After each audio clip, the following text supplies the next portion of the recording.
Hey there, and welcome back to So Practical, So Fun. Today I'm going to show you a super quick and unique way to make a checkered quilt block without having to sew a bunch of tiny squares together one by one. This method is fast, fun, and it looks so satisfying when it all comes together. For this project, you'll need a cutting mat, a rotary cutter, and a rectangle ruler. You'll also need pins, a good seam ripper.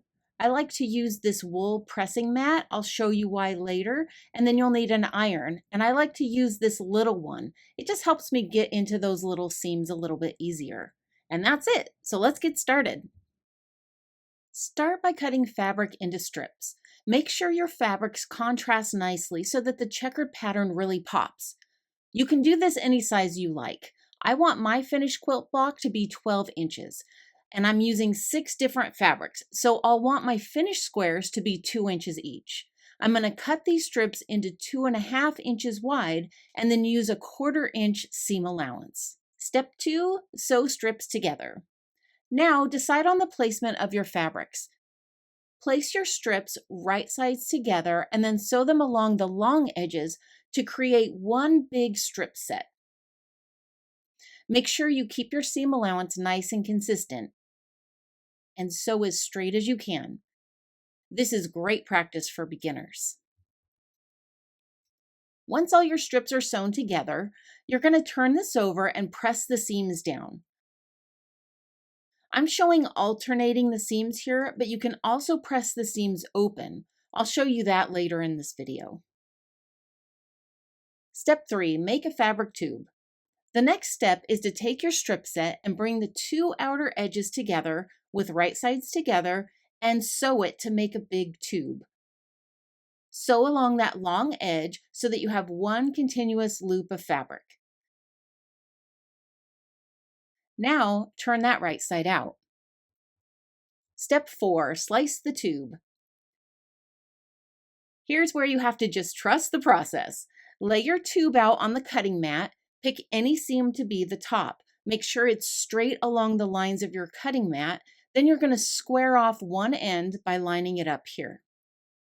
Now we're going to slice the tube into sections the same width as your original strips. In my case, that's 2.5 inches.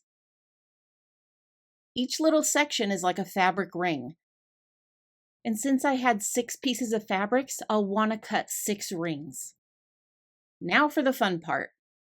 To get the checkerboard pattern, you're going to open up each ring by unpicking a different seam along the row. Every time you open one, shift it by one strip to offset the pattern. So decide which square you want in the upper left-hand corner. I'm choosing the Stormtrooper fabric.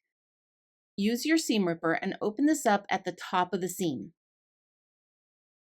Now for the second column, I'm going to pick the next fabric down, which is blue. I'm going to open that up again at the top. Take your time with this. Make sure to not pull too hard on the threads so that you don't damage the fabric.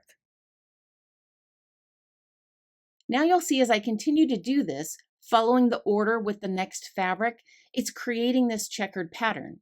You can do any order you like, but I wanted to create this diagonal pattern. When you open them up in the right spots, they'll form this perfect checkered rows. You can work over the cutting mat like this, but I actually love switching over to the wool pressing mat because not only does it hold the heat in and give you a really nice flat seam, but it helps you keep the fabric pieces in place and not slip around. So you can keep your project on this mat and then transfer it to your sewing table, keeping everything perfectly in place. Be sure to check out my description below for links to my favorite sewing accessories. Step 6, sewing the columns together. Now let's move over to the sewing table and we're going to sew these together. This is a very important step. When you bring these 2 columns together, take time to line up each seam the best you can.